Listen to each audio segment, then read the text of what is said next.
The Loud House. What can be said about this show? It was a major hit when it first came out, being the first ever Nicktoon to beat SpongeBob in the ratings. For nearly 2 decades, SpongeBob was unstoppable. No one was able to beat the highest rated Nicktoon. Then this show did it, and there's a reason why it did. It had a great cast of characters. While the show had a male protagonist, most of the main characters were female, which was something that Nickelodeon barely did at the time, or still do, sadly. At one point in time, it was actually my favorite Nicktoon, because it felt like a new era for Nickelodeon, with these fun, simple plots that were enriching, as if the dark age of Nickelodeon was finally over. They even had open LGBT characters, not just random background characters or innuendos to appeal to China and Russia, or just wherever Disney does. Actual open LGBT characters. One of the sisters, Luna, was an open bisexual. See you later, Sam. Okay, see ya! Even going so far as them saying the word date. This is your first date, isn't it? You must be so nervous. Nah, just stoked. I know Sam and I are gonna be perfect for each other. This show was great at showing what a big family was like. As the theme song says, 1 boy, 10 girls, wouldn't trade it for the world. It was interesting and fun seeing how a family of 11 kids and 2 parents got along. They showed the struggles, but they also had fun. This show was near perfect for its first year and a half. And then we find out the creator of the show, Chris Savino, sexually harassed over a dozen different women for over a decade. Yeah, I had to talk about that elephant in the room eventually. Might as well be at the beginning of this review. This led to many people wanting the Loud House to be cancelled. Canceling this show on those merits are stupid. It's like when people tried to cancel the Ren and Stimpy reboot because of people assuming that John K was a pedophile. I am not a pedophile, and I do not support acts like that. I would say that's a universally agreed statement that every adult would agree, but I unfortunately know too much about the real world to know that's not the case. When these people get out, you have to remember that the shows that they worked on are usually done by hundreds of people. It's not a one-man show.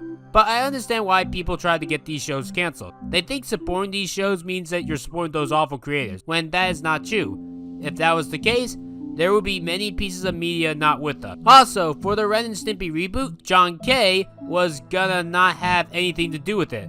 Bob Kent, I believe, was more working on it. You know, the guy that made Ren and Stimpy good. People like Rebecca Sugar need to do more research next time. Yes, the creator of Steven Universe tried to get that reboot canceled, which is ironic to me, considering that her main show suggests supporting these kinds of awful people. Supporting the Loud House did not mean that you were supporting Chris Savino sexually harassing women. You were just supporting the rest of the people on the show and the great art that they created. Although I actually don't know who is technically running the Loud House right now, because they don't really show the credits on who it is. Please correct me if you know the answer.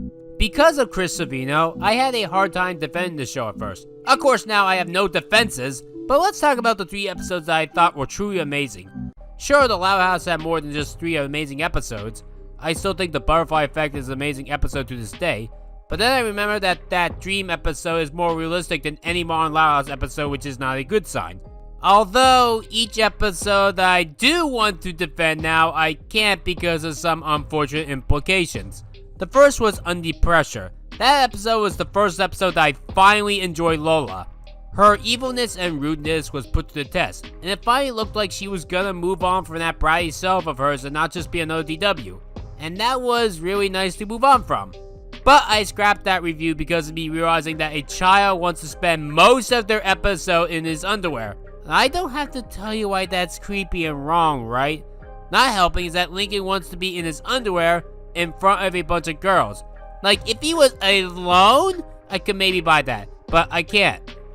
Oh, and also Lisa likes to study her family's shit. And Lisa, you always do your weird poop studies. It's quite fascinating work. 100% of humans do not like shit, Lisa. So you're not a human at that rate. You're honestly more closer to a dung beetle. I think you might be the one person in existence that might like The Lion King 2019 more than The Lion King 1994. There was the episode A Tailor's Tale, which was my favorite episode when I first watched the show. You know, before I stopped liking it. Lola was finally 100% fixed at the time. Finally being able to tell the truth and take the fall for her sisters and brother for all the torment that she put them through. And she ended up being my favorite sister on the show, with maybe the exception of Lucy Loud. You know, before Lucy wanted to end her life became her fetish. But that episode was also teaching that it's good to keep secrets about others' misdeeds from an authority figure. You know, like how Chris Savino never told anyone about the women he sexually harassed for an entire decade. Also, that episode was when the Louds had small secrets. Like the worst they did was accidentally scratch a car, instead of hiding bodies of innocent people in their attics. How about L is for Love? That's a good episode on LGBT representation. Oh yeah, Sam is barely ever used in the show after that episode. Only 2 or 3 episodes at best. And the rest she's just there, barely doing anything in the episode. Should I also mention that Chris wrote the MLP episode Stairmaster? How there was an inappropriate joke about Twilight being stoned and a snail dragging slime across her uncomfortably? Chris Savino had to, as part of his plea bargain with the Animation Guild, order to donate $4,000 to a charity chosen by the Guild, complete 40 hours of community service, undergo counseling, and obtain a certificate of sexual harassment training. And the only thing that we heard of Chris Savino since was how in October of 2019, he became a born-again Christian. It's not like Nickelodeon had another controversial figure that became a born-again Christian right before him by a full year, but we'll talk about Butch Hartman more this Halloween. If you wish to hear more about this Chris Savino scandal, listen to this thing from Full Frontal with Samantha Bee, part called #MeToo.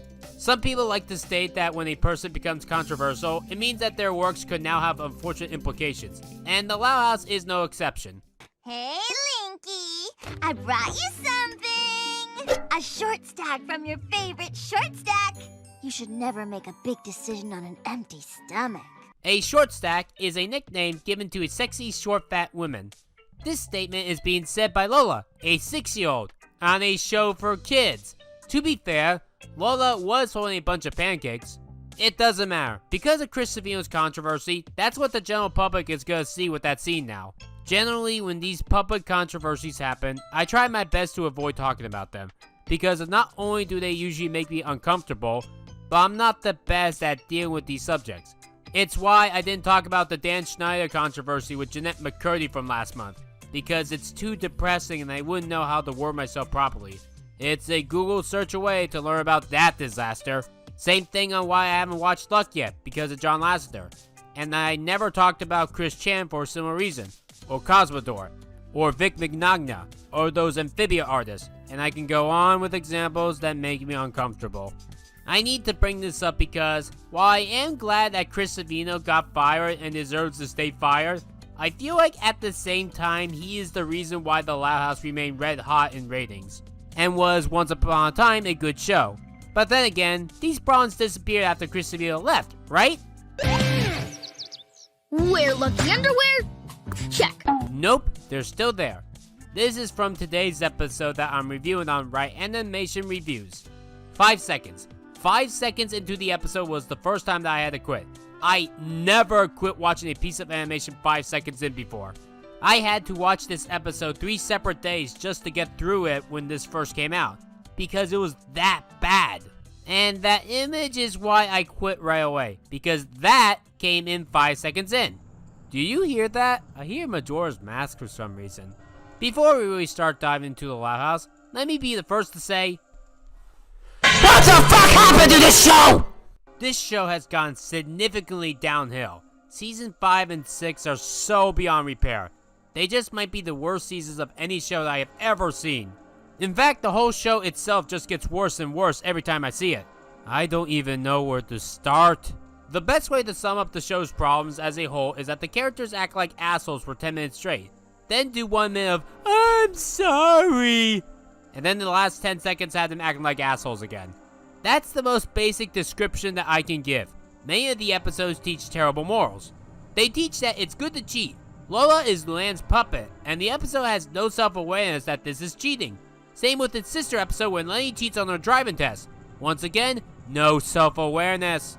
I've watched every single episode of The Loud House, up to season 6, the current season, and the plots have gone ridiculous. They had stories about mental abuse, rivalries, time travel. Time travel? Are you fucking serious? Stories about robots coming to life, ghosts, Christmas Carol parodies. Oh, and one episode teaches that you should drown out your critics, even though not listening to critics and not accepting criticism is how you end up degrading and going downhill. Wasn't this show meant to be down to earth and realistic like Hey Arnold? Now it's like Bunsen is a Beast, where it's unrealistic and bounces off the walls and can't stay focused. The Mighty Bee was more consistent than this show. Heck, Bunsen at least had nicer characters. So the Loud House episode that I'm reviewing today is called Schooled. With school in the real world resuming as summer is now ending at the time of this original upload, I figured that it was finally time to review this episode. It's about 2 years old anyway. Normally this would fit better for a season finale review, but since Project Reboot made me restart my entire series, I figured, why wait? I have something else planned for the season 1 finale anyway. For those that don't remember what this one is about, or just don't flat out never saw it, this is the episode that Lincoln goes to Canada. Immediately I know what your defense is. Because actual Canadians wrote this episode, it means that everything Canadian is fine. This is a bullshit defense. Anyone has the ability to critique anything. If a black person wrote Song of the South, would that automatically make it good? No, it wouldn't. Or how about the Chinese cat from the Aristocats? If a Chinese person wrote it, would it automatically be good? No, it's not. Racism literally means to be racist, and white people can be racist to white people, just like how you could be a man and be sexist towards men, and saying that all men are inferior to women. Some people like to state that there's no reason to talk about the Loud House anymore because other people talked about it. I don't fully agree with that for 2 reasons. One is that there are still new episodes airing, and 2 is that people all have different opinions. With that all said, bring it on! Welcome to Canada. On second thought, I'm not ready to talk about the episode yet. Why don't we talk about animation as a whole in 2022? I'd say the Loud House went through seasonal rot, but it had to be good first, and honestly, I'm kinda surprised I liked it back then. And the quality isn't a little bit like SpongeBob's So-So era. I mean full-on downward spiral like the Fairly Odd Parents. But what makes the Loud House stick out like a sore thumb is that the rest of animation as a whole in 2022 has been amazing. About 95% of it is really good. It might just be one of the best years in animation history.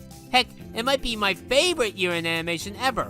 It's definitely a lot better than the past 2 years of animation. For shows that are new in 2022, we had Smiling Friends, which felt like the direction that adult cartoons should go. Also, Gilbert Gottfried is God. The Cuphead show felt like a classic 30s or 40s cartoon brought to today's audience. Spy Family finally showed that you can have a healthy family relationship even if the characters in question are not related by blood, and it just happens to be my favorite anime of all time. Scrat Tales is basically how you should continue the Ice Age franchise, just with Scrat. Dead End Paranormal Park showed perfect LGBT representation for children with a funny dark sense of humor to boot as well. Baymax had a really good episode about dealing with periods similar to Turn Red. Hamster and Gretel feels like the perfect successor to Mama Murphy's Law, and it's even funnier than Phineas and Ferb. Even returning shows like SpongeBob, The Patrick Star Show, Amphibia, Big City Greens, Ghost of Molly McGee, South Park, and Family Guy have been at the top of their games. The Amphibia series finale is my favorite animation of all time. SpongeBob in the present is even funnier than its first 3 seasons. The Patrick Star Show is the best Nicktoon show since SpongeBob. Big City Greens and Ghost and Molly McGee still continue the funny Disney family. Family Guy Season 20 was their best season ever, with probably the funniest jokes I've ever seen in an adult cartoon. South Park finally came back to being amazing after 5 years of it being garbage. And movies have been great. Turn Red, Chip and Dale Rescue Rangers, Bob's Burgers Movie, The Rise of Gru, The Bad Guys. Even Lightyear I thought was good. Sure, there are some bad in all categories, like Fairview, Barzar, The Owl House Season 2 was worse than Season 1, Simpsons Season 33 was their worst season ever, 2 My Little Pony G5 shows, another Boss Baby cartoon, Fairly Odder, the Proud Family reboot, and the less said about Ice Age Buck Wild, the better. But the bad has been very little this year, and the bad stuff that we have is not the worst I've seen in animation, with the exception of Buck Wild and The Loud House. Seriously, I think I'm like the only big animation critic that seems to really love this year. Everyone else that's big just doesn't give a shit, or hasn't bothered to go out and search for animations in 2022. But for The Loud House, what does it have? Each of the defenses that you can give it, I saw a new cartoon in 2022 do it better. Here's some good dark comedy from Smiling Friends. I'm Mr. Frog. This is my show. I ate the bug. I ate the bug. This is the end. I love you. And here's the terrible dark comedy in The Loud House in 2022. Well, this has been a gas. Here's a beautiful family moment from Spy Family. I'm so happy to finally have a mama! Mama? I'm gonna help you. And here's how the family is acting in The Loud House in 2022. Okay, you can change it back. Change it back! Here's LGBT rep from Dead End Paranormal Park, a full-on musical.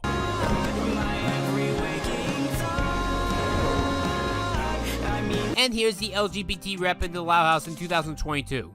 Well, thank goodness our fur babies are so well behaved. As you might imagine, the Loud House has a lot of problems. I think Flippy has more screen time than Sam, even though Sam is supposed to be Luna, i.e. one of the main characters of the show's love interest, and yet Flippy has no connection to the main characters. Every even year from now on, I'm going to be doing a garbage essay, where I take a look at a terrible TV show and talk about why it fails for over an hour.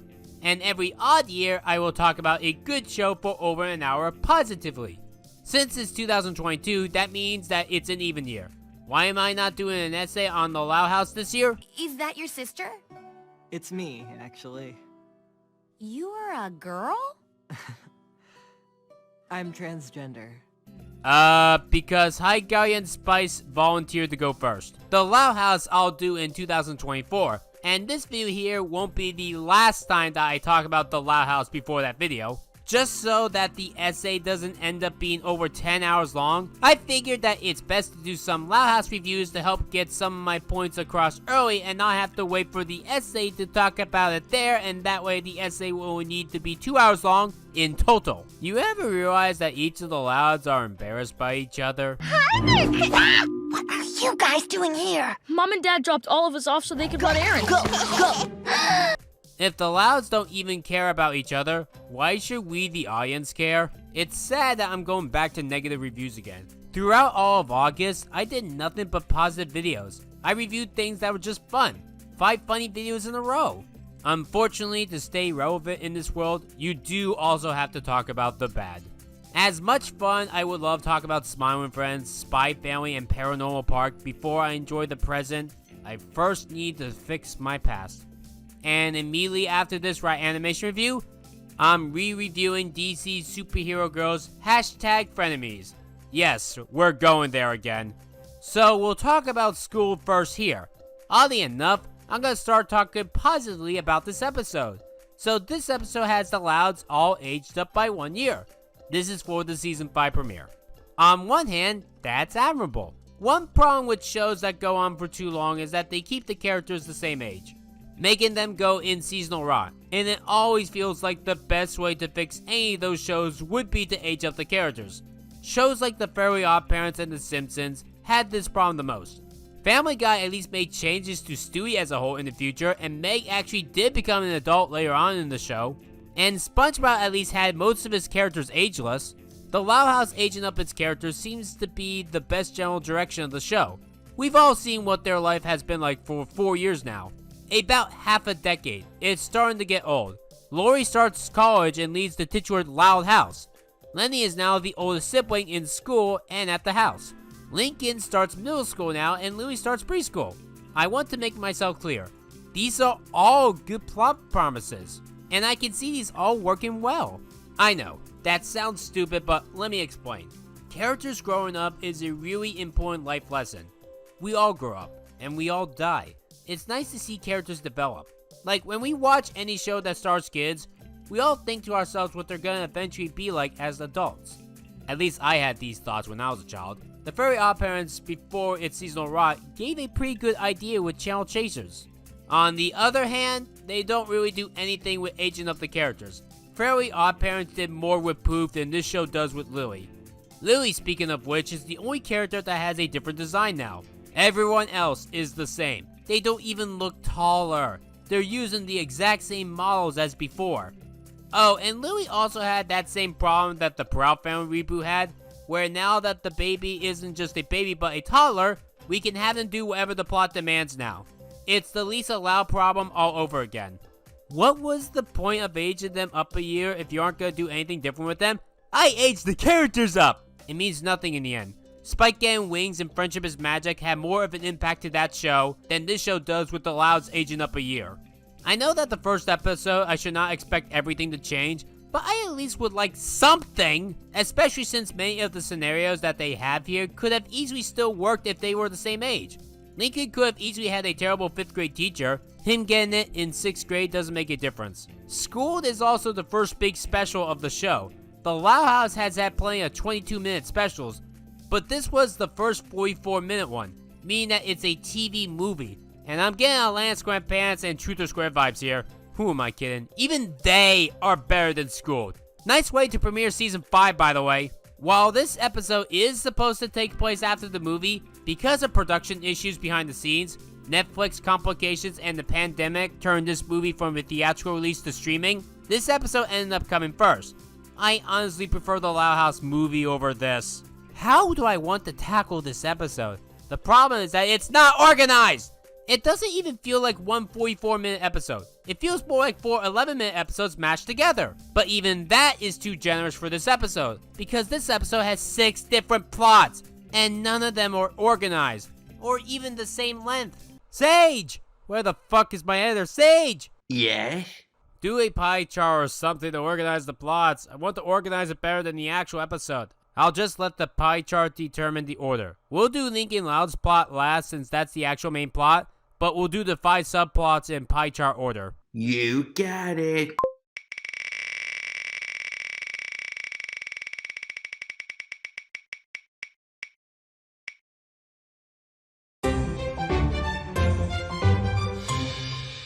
So first up is Lenny Loud's plot. So this is what the plot is about. Lenny Loud, a 17-year-old high school senior, thinks that a preschool is her actual school.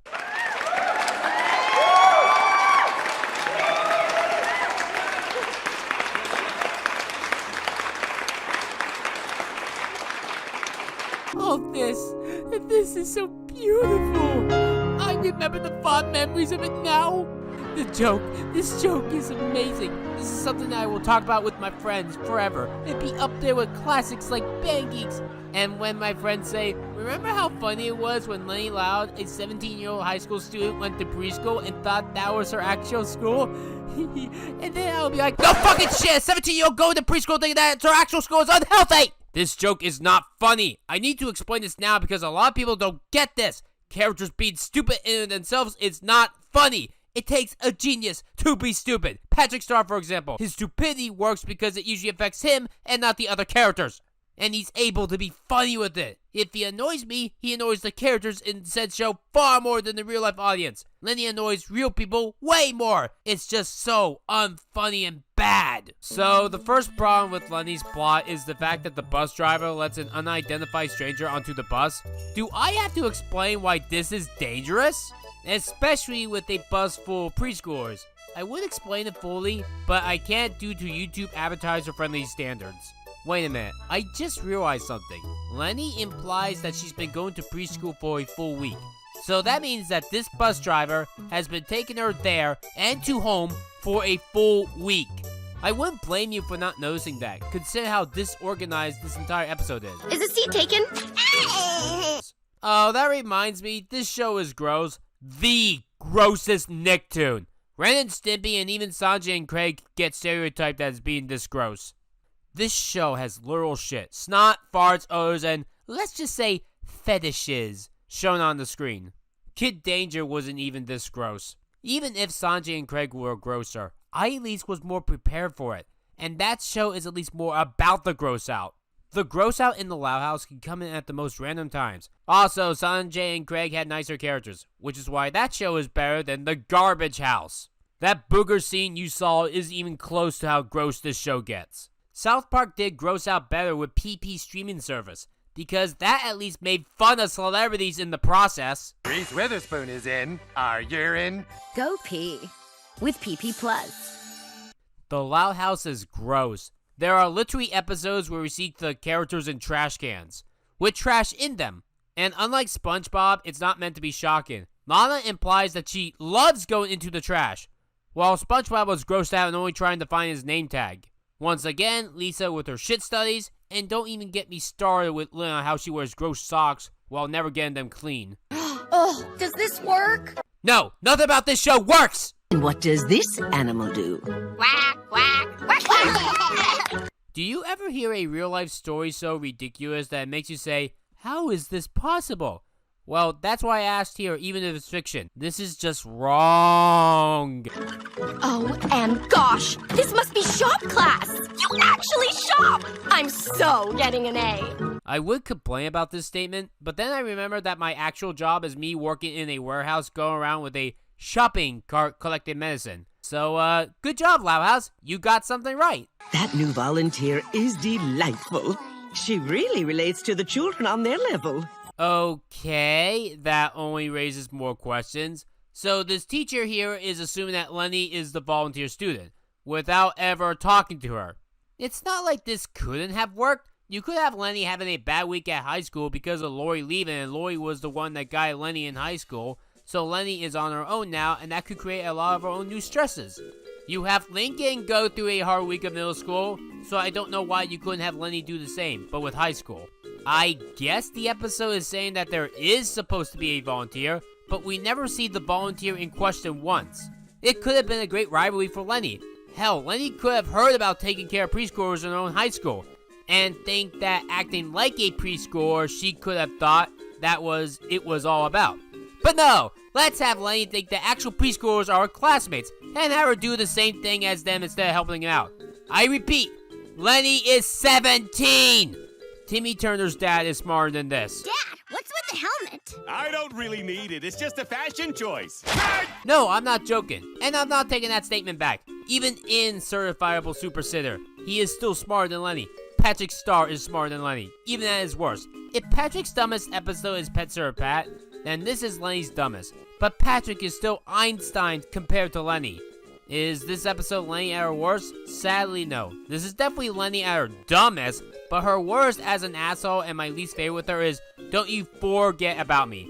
That's the episode where Lenny tries to prevent Lori from going to college by impersonating her and trying to ruin Lori's reputation. Lenny's words, not mine. What do I have to do to mess up Lori's reputation? Can your show go through seasonal rot if your show was never good in the first place? Oh, and by the way, this preschool plot isn't even original to Nickelodeon. I know that this show likes to steal plots from other shows, especially SpongeBob, but why would you steal for one of the worst Nick episodes? Surprisingly, it wasn't from SpongeBob that they stole this plot from. It was from My Life as a Teenage Robot. The episode was called I Was a Preschool Dropout, and it's the show's worst episode. I give it a Ryanimation review, but it wouldn't even last 5 minutes. You know what? Let's do a Ryanimation review inside a Ryanimation review. Jenny goes to preschool because she admits to being 5 years old. However, she was designed as a teenager from the start, so it didn't really matter in the end. But then these random school guys capture her and put her in a preschool, where she acts like a brat because she's impatient on waiting for actual 5-year-olds to answer questions. Then she fails to play a game of pretend and says the S word, stupid, and that gets her into trouble. She then goes out to recess to try to get along with the other preschoolers. It does not work as no one wants to be her friend. She then decides to throw a ball and hurt every single child there. The teacher is about to scold her, until the children suddenly now love Jenny because she hurt them all with a ball. They become friends. Then Jenny gets dragged away as Norma reveals that Jenny is designed as a teenage robot, and she's been like this for 5 years. And this causes her to be dragged away by 2 men back to school. The high school, that is. Then 2 preschool students laugh at her when Jenny is away. Episode ends, and the episode is never mentioned again. It's amazing that Lenny has devolved into this. Or maybe not, considering that literally the episode right after school, the boss, maybe, Bush Baby, has Lenny in charge of all her younger siblings, minus Lily since she was away. Lenny is beyond stupid. But what do you expect from a girl that thinks that preschool is her actual school, when she is a 17-year-old high school senior? And for the record, she still continues to act stupid after this episode.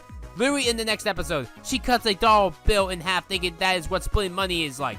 Excuse me, but could we please get a refresher on how the real best Nicktoon does it? I needed change for this dollar. Do you want 4 quarters, or 10 dimes, or 20 nickels, or 100 pennies? Or if you give me a $5 bill, your options are... All right, goodbye.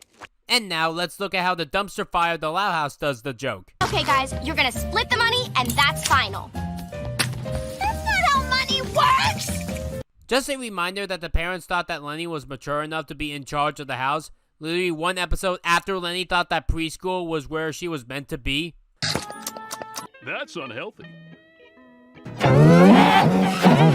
There's no reason why this plot has to be here. It is the worst plot of the whole special. It could have and should have been cut, especially since it has zero connections to all of the other stupid plots. And no, it's not funny, it's just plain creepy. Worst of all, because of this unnecessary plot here, it makes the other plots too short. Lincoln's plot could have used more screen time to communicate things, because his plot has things rushed.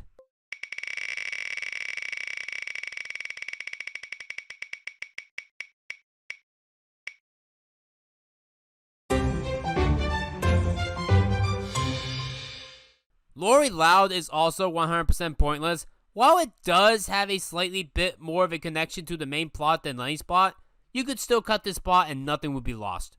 You know what the rule of 3 in comedy is, right? It's basically when you tell a story, you can only tell a joke 3 times. Like the certain one joke, because doing it 4 or more times will make it unfunny, stale, and repetitive.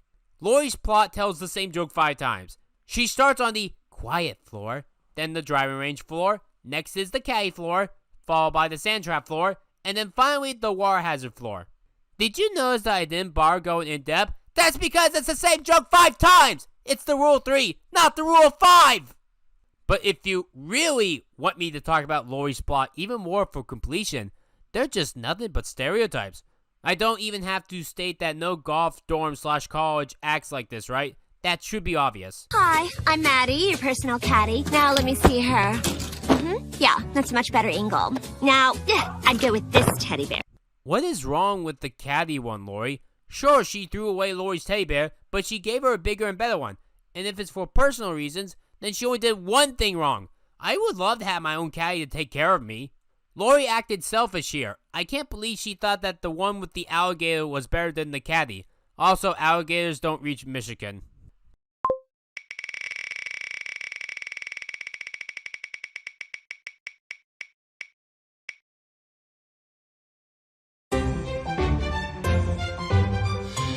The only actual subplot that has some sort of connection to the main plot is the plot with Lincoln's friends. Okay, I don't know if this is just me, but I really don't like focusing on Lincoln's friends. We'll talk about how boring and unnecessary they are in a minute. First, let's bring up their purpose. Clyde at least was used as a window to the outside world, as in viewed the Loud House as a stand-in for the audience. This worked so well that he ended up starring in the first few episodes of the show. Despite the show advertising the sisters and the Loud House family, and Clyde was nowhere in the promotions. They fixed this so well in season 2 that episodes like Brawl in the Family, where he could have been used, end up making Lincoln look like an idiot and his sisters all annoying assholes.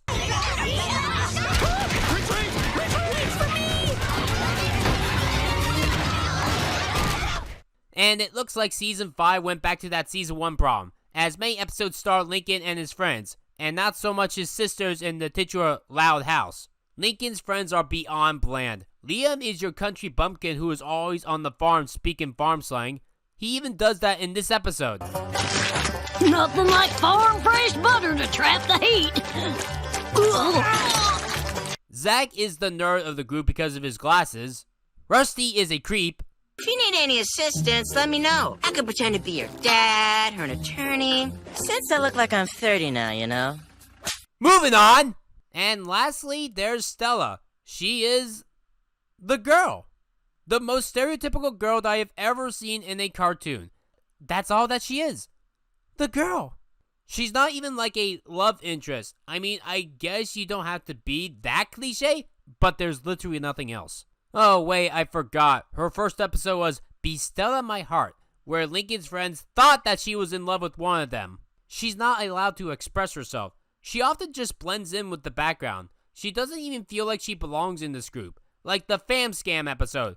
They showed each of the characters with how they're doing the farm life, even if it's 20 seconds. But Stella didn't have a clip, and was the only one to not have a clip. There's nothing to Stella. I'm just gonna say it. With Lincoln gone, we need a new man, or woman, with a plan. Except a checkmark for sexism. I would say that I hate her, but honestly, I just feel nothing for her. I wasn't aware that was possible for the show. A character that I just feel nothing. Not anger or disappointment, just emptiness. The only reason that I even memorized her name is because of that over the hedge meme. I can't believe that Haley Shue got stuck with this role. Let's just say that she got a better role after this with Amphibia, where she became the voice of Marcy. Boom! Just cleared New Game Plus. No, I'm not joking. Haley Shue voices both. One character that has no emotion, and one character that has every emotion.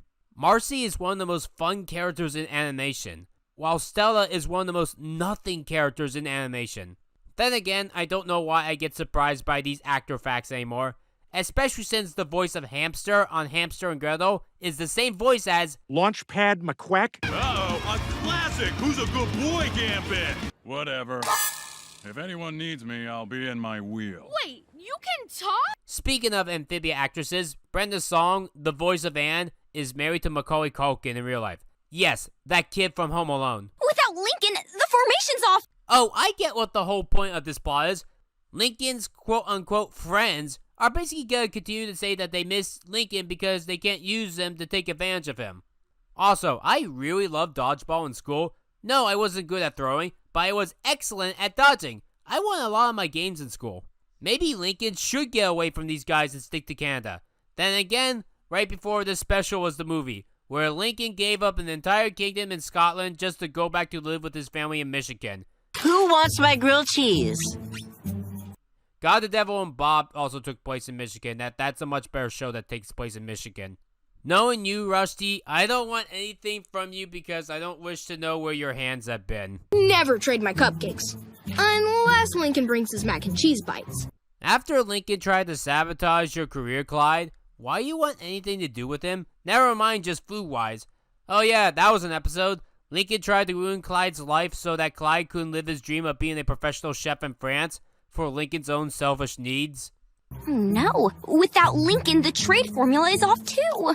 I think trading school lunches is something so simple that first graders know how to do it. Why am I even complaining about that? This episode shows that 17-year-olds think that preschool is high school, and 12-year-olds can't figure out how to sit on a school bus properly. We couldn't figure out the bus seating arrangement without you, so we crammed into one. Why is every character in this show a dumbass, a jackass, or both? Sometimes at the same time! I'm a wreck! Why? Sure, your one friend Lincoln is not with you, but you got 4 friends and a very nice teacher with a nice environment. Real middle schoolers would kill for something nice like this. Would I be sad if I didn't have my best friend with me? Yes, but I would try my best to make the most of it without them, because that's how we grow in life. Sometimes we can't always be with our friends. Whoever can do the most push-ups is the new man with the blizzard. Challenge accepted.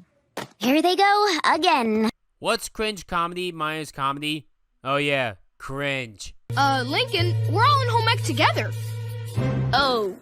Then just use one phone. Why are all 5 of them using it?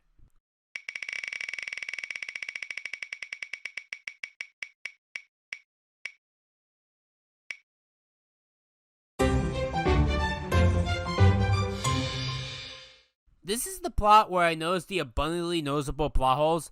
Rita and Lynn get locked out of the house here. Next scene of Lynn Loud Sr. hasn't been inside the house to take Lincoln to Canada. Then his next scene after that is about him trying to figure out how to get inside the house again. So he goes through the chimney. Is this episode just out of order, or they did not proofread the story? Not the only plot hole that I noticed on my most recent watch through though. Lenny states on the first day that she didn't go to school because she couldn't find something to wear and stayed home. Lynn and Rita are staying home that day because all the kids are gone and they have the house to themselves. And yet they never bumped into Lenny, despite the parents going into all of the rooms of the house. Lenny stayed home. I know that scripts on television are often written in just a week, but could you please at least give a little bit of more time for these specials to look over? I understand if this was just a normal throwaway 11-minute episode, but it's not. It's a 44-minute TV movie season premiere. You probably want to put your best foot forward. Oh, that reminds me. Rita and Lynn Sr. are awful parents! You gotta be ready to listen to your children, even if they have nothing to say. At least that cockadoodie actually learned at the end that he was wrong. These 2 assholes don't. They might not be as cool as the Turners, but they are dumber. Heck, at least the Turners are done. These 2 are still getting new episodes.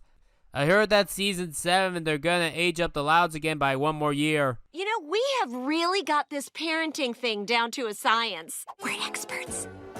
You know, it's usually a bad sign to claim to be a professional or the best at something. I learned that the hard way, so I know what that's like. In short, I will now criticize everything that you do because, you know, you claim to be experts. And we have to eat with them both so they don't think we're taking sides. This review is already long enough. It's already gonna be over 1 hour long. So instead of critiquing their entire show habits, let's just focus on this one episode. I'll give you this cookie. Bribery will not make your child behave better, and giving an infant solid food is very dangerous as that could lead to choking hazards. If Lily is supposed to have teeth, animate her with more than one fucking tooth! Lisa, that little genius potty trained herself in like an hour. Yet still obsesses over studying other people's poop. Lily's at home forever. You know, I never understood why Lily wanted to stay home. Lenny later in the episode, which is the episode's only explanation on why she went to preschool, shows to Lily that preschool is fun. Let's go! I don't know how that happened, but I'll take it. Me too. We finally got the house, but she's got the car keys. Yeah, I think Lily could have just learned that on her own.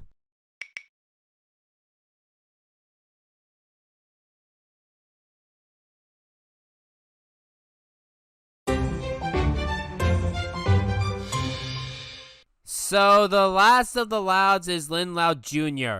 You know how earlier I said I had to stop the episode twice? Lynn's spot was where I stopped the second time originally. Apparently, I didn't even make it a quarter of the way there. He's almost a quarter of the way there. This was the part of the episode that made me quit the second time. Come on, Lynn. This is the worst day of my life. And I have to make it all the way to Bullhoffner's room. The Hoff? Oh boy, stinks to be you. Glad to see that you haven't changed after 5 years. You know what's sad? When you leave someone because of how bad of a person that they have become, and then when you check in on them at random 5 years later, they still act their same terrible ways and haven't improved one bit in their life. That's what I feel like with this show. I kind of stopped watching the show all the time in 2017 with the Chris Savino scandal, but I fully gave up at the end of 2019. I only came back when I heard about the special. And that part there was proof that I was glad that I left the show originally. Because Lynn Loud Jr. is the worst! You make Cassandra, ooh, hey, bada bing, look like a good person in comparison. No, I will not take that back. Anyone that calls their own sibling stinkin' is automatically on my shit list. No, not Lisa Loud's shit list, my shit list. You know, Lynn Loud Jr., Nickelodeon's worst character ever. The one who would give possessions back from dead wives because she had a pity party. The one that would beat up her family just for sitting in her spot. Same Lynn who would hurt handicapped people if it meant she could ride a roller coaster. Same Lynn that thought her brother had bad luck and was fine with making him sleep in the doghouse. I heard that a lot of people say that the show has gone downhill, while others think that the show is just fine the way that it currently is. I am definitely the former. And the blame is entirely on Lynn! Sure, there are other characters in the show that are awful, but they either left like Ryan. Okay, there are no other defenses for anyone else. But the point is, they don't get on my nerves as much as Lynn. And Lynn is the sole reason for me quitting this show. And no, I don't blame the actress Jessica DeSico, because she can be talented. She was Candace on Close Enough, a show similar to regular show that's twice as good as that sadly got removed from HBO Max last month. I miss Close Enough. Candace, look. Yes, we ate the pancakes for dinner. But besides getting on my nerves, what exactly is the plot for Lynn? Principal Ramirez made me hall monitor this year, and I will not let her down. So I'm going to try something new with this review. I'm going to talk about my own real-life personal school experiences and see if this show can get them correct or what they did differently. First of all, my school didn't have hall monitors. In fact, we actually had police officers to guard the halls during class hours. Knowing what I know about the horrors of today's world in school and the tragedies in school this year, I don't think schools have police officers anymore. At least not all of them. And if they do, they're not doing their job correctly. Also, why did Lynn become hall monitor before school started? Seems off to me. Secondly, I take safety seriously. So seeing Lynn do this isn't just annoying, it's distasteful. And it can be outright dangerous. This isn't even my locker! This wasn't even my juice, but you don't see me complaining. You know, like how when Lincoln even tells her that he needs to go to the nurse, he just says, "No one's above the law, stinking." Tell that to tech companies. No throwing juice in the holes! I guess now is as good a time as any to talk about this problem that I have with Flash shows, the facial expressions. I'm getting sick of these wacky faces! Because hand-drawn animation can make it feel more free, more fun. That's why I'm glad SpongeBob, even in 2022, is still using hand-drawn animation. This problem with Flash also happened with My Little Pony, and Brody's even got on my case for it. It was good in episodes like Party of One and Lesson Zero because of how rare it was. Then Season 5 onwards, because they got a higher budget, they felt the need to do more expressions, a lot more. Sometimes it worked. Quiet! But a lot of times it felt out of place. The most notable one with problems is A Trivial Pursuit, where people care more about Twilight making funny faces than her ruining Pinkie Pie's friendship where she lied to her just so that Twilight could win the game, and Twilight never told the truth! And that's what I feel like the Loud House is doing. At least My Little Pony got some good faces in its lifetime, not the Loud House. Third and finally, Paramount has done this plot better before a few times. SpongeBob was able to do funnier hall monitor jokes despite him not being in school. Jimmy Neutron is a better hall monitor asshole because he learned his lesson at the end, plus told funny jokes along the way. I miss my music. But Eric Cartman, of all things, is the best hall monitor. He starts off mocking them. I'm just doing my job. You know why you're a hallway monitor? Because you don't have any friends. You should kill yourself. You should kill yourself! Only for him to be a serious badass when he becomes one. Hall pass! Show me your hall pass! And the only reason why we decided to root for him was that he stopped a teacher that was being inappropriate with Kyle's little brother Ike. Eric did something nice for his quote-unquote mortal enemy. For no reason. And Eric didn't even want anything in return. Eric was actually that nice. Wow. I think I owe you one, Cartman. You don't owe me anything. My hallways are clean. It's really sad when Eric Cartman is less of an asshole than Lynn Loud Jr. Who am I kidding? Every character on this show is an asshole. Even Lincoln. When he's not a torture-porn character, he becomes an asshole as of Season 5. Or we could just hide him in our attic? Oh, I was wrong. Yes, people, I can admit when I am wrong. Lincoln became bad in Season 4, and I'll get to you in the future. Yes, children, hide a body in your attic away from authority figures. In many very uncomfortable ways. SpongeBob's Nasty Patty and Family Guy's Lois Quagmire are way better versions. Because they didn't injure/kill the person in question what you guys did! So now I'm all like, great, now I'm rooting for no one. High Guy and Spice had more likable characters than this. 3 is more than 0. The sisters are actually dangerous. All I see is black! That was just from an argument in the car over what song they wanted to play. Why did this show get higher ratings than SpongeBob again? Hey, Mommy? Weren't you supposed to be talking about Lynn Loud Jr. here? I have been. No! You just keep going off topic and focusing on other random points. You want me to get back to Lynn Loud Jr.? It might be best for you to not do that. Yes! I'm the principal! Then you should know better than anyone that you need a hall pass. Huh? Oh no. I warned ya. How can Lynn disappear in the locker like that? This show doesn't care about anything. I think I'm done here. Ready for Lincoln Loud? Yes! And now, we get to the main plot of the special. Hooray!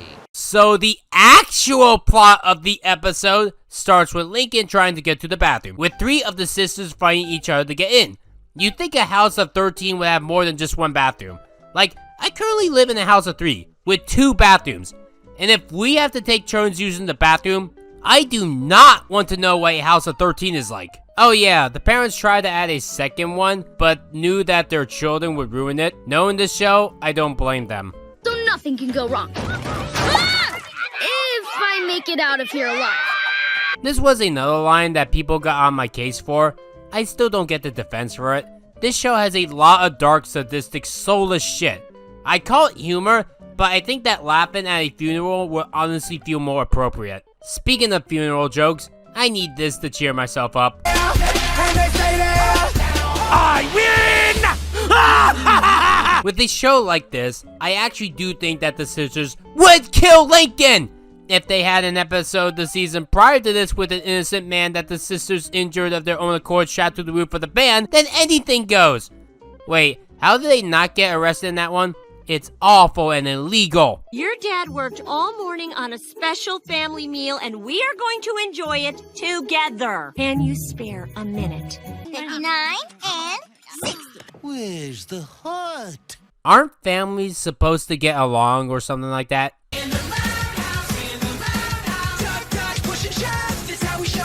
Oh yeah, I forgot what show I was watching for a second. And I thought my own real-life family was shit. Maybe that's what this show goal is. To showcase how bad a family could really get, and that I should be happy with the family that I got. Well, mission accomplished! Guys, there's nothing to be nervous about, especially since we'll all be together in Mrs. Salter's class. I thought that at first when I entered middle school. Then it ended up being the worst 3 years of my life.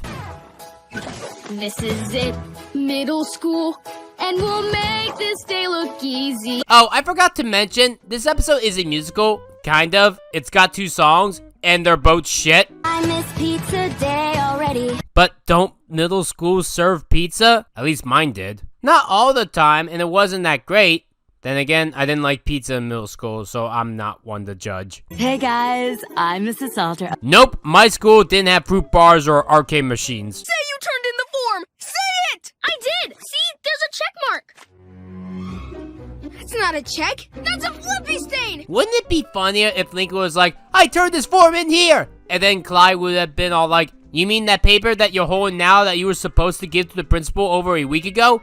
Plus, we didn't see any flippy drinks in the episode, so the joke that we actually got sadly has no connection. The trailer? Here's a juice for the road. It's quite a hike. Nope, all my classes were near each other in middle school. Same building, same floor. Okay, listen up. The name's Bullhawker. I didn't spend 15 years in the military to be pushed around by a bunch of chuckleheads. Honestly, I didn't have any bad middle school teachers. The worst I had were old bags and teachers that yelled at me.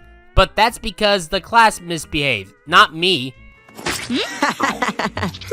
I wondered where I left my pudding cup. Thanks for finding it for me, Lincoln Lame. Oh, of course the episode gets that right. Middle school students were the worst! I honestly am glad the worst I get nowadays is trolls I can easily block. Imagine me dealing with these trolls that I get nowadays every day, but no way to block them. That was middle school for me. Everyday trolls that I could not block and always won. Meryl, did I not stress to the lunch staff not to serve meatloaf on Tuesdays? That's what I make for dinner. I can't have it twice. Except that you can. It's very easy to eat it on the same day. But to be fair, it's better to eat foods that coordinate with the day of the week. Instead of eating meatloaf on Tuesday, you should eat it on Monday and call it Meatloaf Monday. And have Taco Tuesday, and Waffle Wednesday, and etc. Hey, if the episode wants to talk about this stuff, then so will I! So I pulled some strings and I found a way to get you what you want. Because you'll be attending a new school! It's just across the river. Wait, what? It's in Canada! I'm such a idiot! So, let me see if I can process this. You couldn't get Lincoln to a different classroom in the same school, but you could make him go to another country. Show, don't tell. Please show the sizes of the class to see if this is believable. Because going to a different country is harder to believe than switching a class in the same school. But I cashed it in, so this better be worth it, Loud. Blackmail!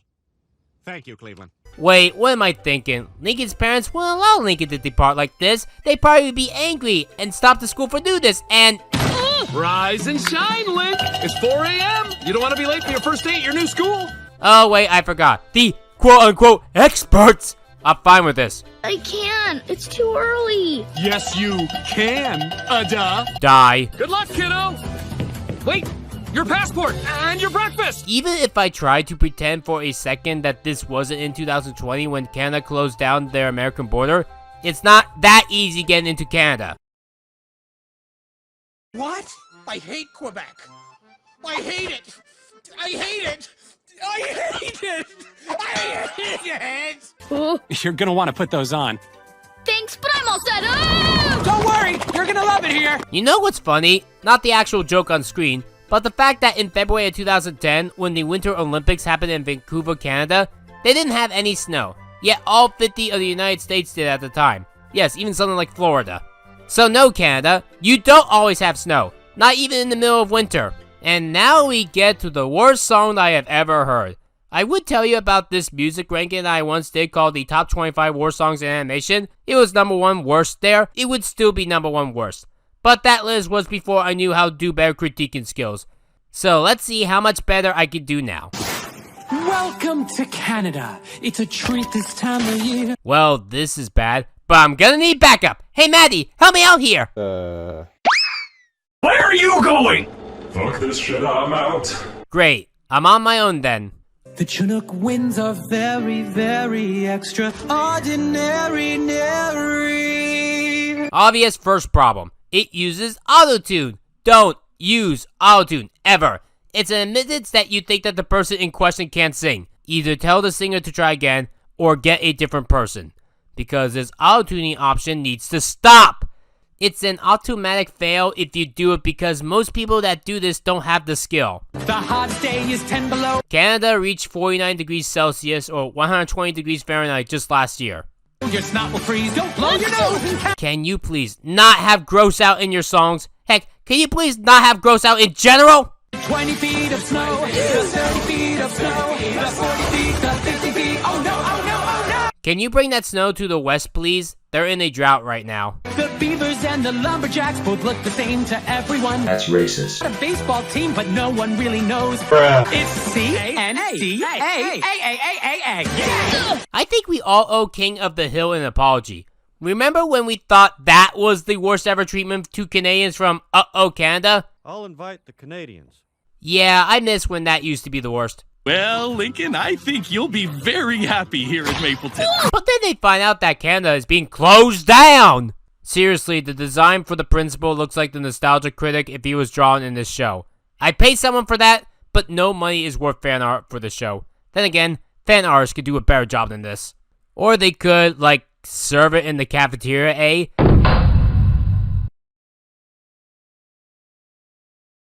No syrup for me today, please. Lincoln Loud, in accordance with the Royal Canadian Maple Syrup Code, you are hereby booted from Canada. Well, at least we won't have any future episodes with terrible Canadian stereotypes.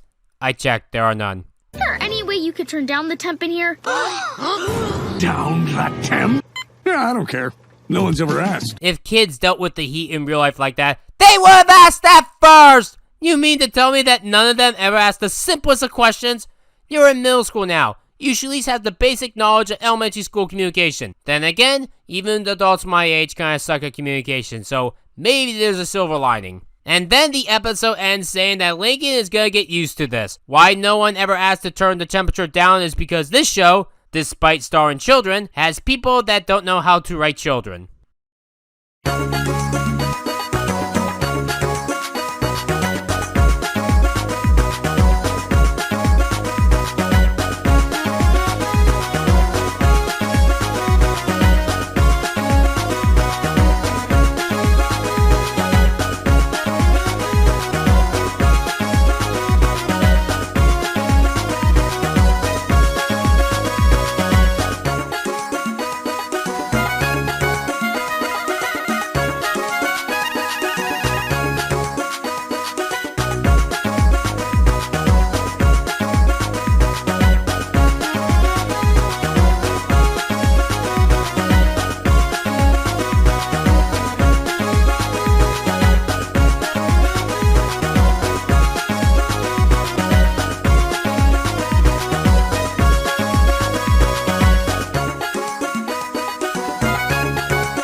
Thank you for watching. Rebecca Starlight, out.